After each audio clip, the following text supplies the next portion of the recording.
కడపోడు ఇంకా తగ్గలేదన్నమాట. పిల్లిని తీసుకెళ్లి అడవిలో వదిలిన అది పిల్లే సార్. పులిని తీసుకొచ్చి బోన్లో పెట్టిన అది పులే సార్. ఐశ్వర్యంలో పుట్టి సుఖంగా పెరిగినోడు ఈ ఎండల్లో అంతవేడిలో జైల్లో ప్రశాంతంగా ఎలా నిద్రపోతున్నాడు? కడపోడు సార్.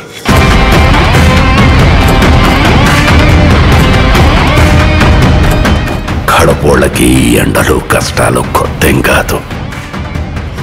స్వతహాగా దేన్నైనా ఓర్చుకునే శక్తి వాళ్ళకెక్కువ. చరిత్ర నన్ను గుర్తుపెట్టుకుంటుందో లేదో నాకు అనవసరం అన్నా. కానీ ఒకవేళ గుర్తుపెట్టుకుంటే తండ్రి కోసం ఇచ్చిన మాట తప్పని కొడుకుగా మీరన్నా ఆ చరిత్ర గుర్తుపెట్టుకుంటే చాలన్నా.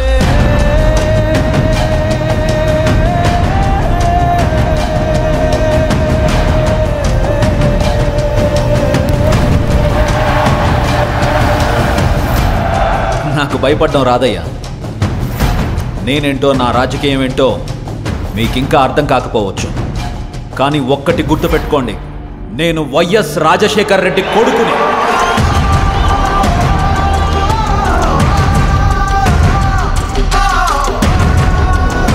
నా రాజకీయ ప్రత్యర్థినైనా శత్రువునైనా ఓడించాలనుకుంటానే కానీ మీ నాయకుడిలాగా వాళ్ళ నాశనం కోరుకోనయ్యా.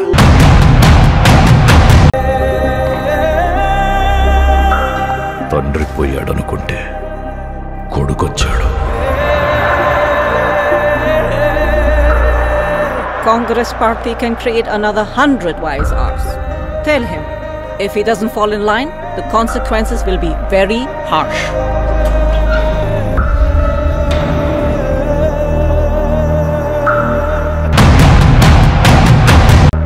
ఉన్నదంతా పోయినా పర్వాలేదు అని తెగించిన జగన్ లాంటోడితో యుద్ధం చేయడం మనకే నష్టం మేడం.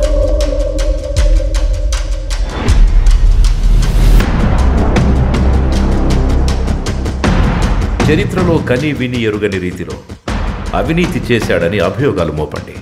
1,00,000 కోట్లని 1,00,000 సార్లు చెప్పించండి.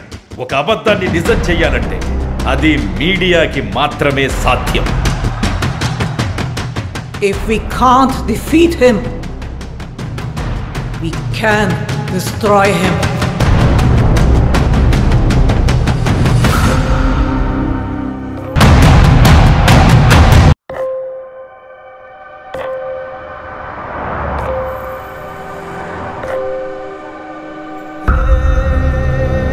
ఏమన్నా ఇంత రాత్రి అయింది, నిద్రపోకుండా ఈడేం చేస్తున్నావునా? మా వైఎస్ఆర్ కొడుకు వస్తున్నాడంట, ఆయన కోసం ఎదురు చూస్తున్నా అన్నా. కాదన్నా, మీ వైఎస్ఆర్ కొడుకు వచ్చి నీ ముందు నిల్చున్నా నీకు కనపడదు కదనా? అన్నా, నాకు ఆయన కనపడకపోయినా నేను ఆయనకి కనపడతా కదన్నా. నాలాంటోళ్ళు ఆయన వెనకాలన్నామని తెలియడానికే నేను ఇక్కడ ఉన్నానన్నా.